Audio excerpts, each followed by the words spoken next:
Pour les chrétiens de Syrie, d'abord Bassam Tahan, et puis pour un témoignage, Pierre Joseph, qui était encore pendant plusieurs mois en Syrie. Donc d'abord Bassam Tahan, merci d'être avec nous.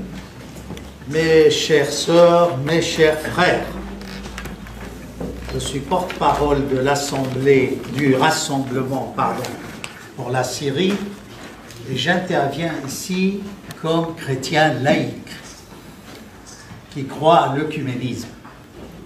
Il y a effectivement un génocide de chrétiens, non seulement en Syrie, mais dans tout le Proche-Orient. Mais aujourd'hui, être chrétien au Proche-Orient, c'est être aussi yézidi, c'est être aussi ismaélien, c'est être aussi alaouite. Quelle est la plus grande minorité aujourd'hui persécutée? Ce ne sont pas uniquement les chrétiens, pas du tout.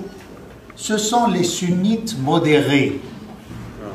Et là, mon appel, c'est qu'à partir de ce noyau entre chrétiens et au nom de l'œcuménisme, il y ait d'autres actes, d'autres manifestations où l'on puisse intégrer tous les gens qui souffrent de cette guerre. Qui c'est qui est là pour défendre ces minorités, n'est-ce pas? Pas seulement chrétiennes. On m'a parlé des Coptes de l'Égypte. C'est vrai que c'est la plus grande minorité d'Égypte. Que faites-vous des chiites d'Égypte qui ont été massacrés? 3 millions. Hein? Là, on ne peut pas se taire, voyez-vous, le message chrétien tel que mes seigneurs me l'ont enseigné depuis ma plus tendre enfance. C'est justement l'ouverture vers l'autre. Et aujourd'hui, la lutte pour sauver les chrétiens d'Orient est inséparable de toutes les autres minorités, qu'elles soient musulmanes, ethniques, confessionnelles ou autres. Parce que le rôle des chrétiens à travers l'histoire, c'était justement cette entente entre ces différentes communautés. Donc on ne peut continuer notre lutte et notre engagement chrétien en omettant, n'est-ce pas, tous ces musulmans qui en souffrent. Vous voyez, permettez-moi d'être le porte-parole des Alaouites, oui, je le dis, j'ai pas honte, des Yézidis, des Arméniens de Turquie, des autochtones kurdes qui sont massacrés à Ras El Ain. On a parlé, n'est-ce pas, des gens originaires du pays. Mais ces autochtones ne sont pas uniquement les chrétiens. Les Kurdes sont autochtones, les Arméniens sont autochtones, si on prend juste l'aspect ethnique, voyez-vous. Donc, à ce titre-là, je crois que, encore une fois, si nous voulons réussir, il faut que l'on soit unis avec les autres minorités. Merci. Le génocide vise toutes les minorités, et à commencer par l'islam modéré. Et là, je n'ai pas fait de politique, honnêtement.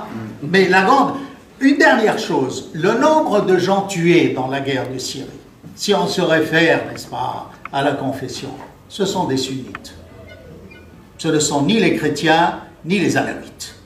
Et ça, c'est, je crois, la plus belle leçon à tirer, que la grande minorité qui souffre, nous sommes aussi responsables d'elle au nom de notre histoire commune. Nous avons le même sang, puisque nous sommes autochtones.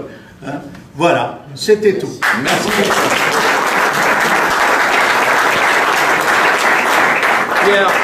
Pierre Joseph, qui a passé quelques mois en Syrie, quelques semaines, voilà, va nous faire part de son témoignage. Et ce sera la dernière intervention. Voilà, donc je vais être bref. Merci Patrick pour cette initiative formidable et pour tous les présents. Avant tout, je voudrais vous montrer, on a fait un petit dossier avec quelques événements assez atroces en Syrie. Et vous regardez sur le premier page, on a mis volontairement un imam qui avait accueilli pendant les funérailles d'un prêtre qui a été assassiné dans la région de Damas. Donc, c'est un message qu'on adresse à tous les chrétiens du Moyen-Orient et du monde, et aussi aux autres religions, pour aider la Syrie à sortir de cette crise qui est devenue très très urgente. Par rapport à mes séjours en en Syrie, 32 jours, j'ai rencontré des milliers de personnes de toutes confessions, et particulièrement les habitants de ce qu'on appelle la vallée des chrétiennes, entre Homs et Tartous. Cette vallée est condamnée par des hommes armés qui sont retranchés dans le tract des Chevaliers, qui est une forteresse et un village. Et donc le risque vital est au quotidien vécu par ces 35 villages des chrétiens. Et dans ces documents, vous trouvez aussi des photos et des témoignages.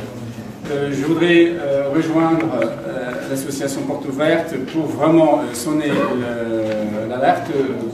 C'est très urgent pour faire quelque chose en Syrie. À tout moment, ça peut s'exploser. Ce qui s'est passé à Maaloula aurait pu être 10 fois pire, et ça peut toucher tous les villages et tous les quartiers de la Syrie, surtout pour les communautés chrétiennes.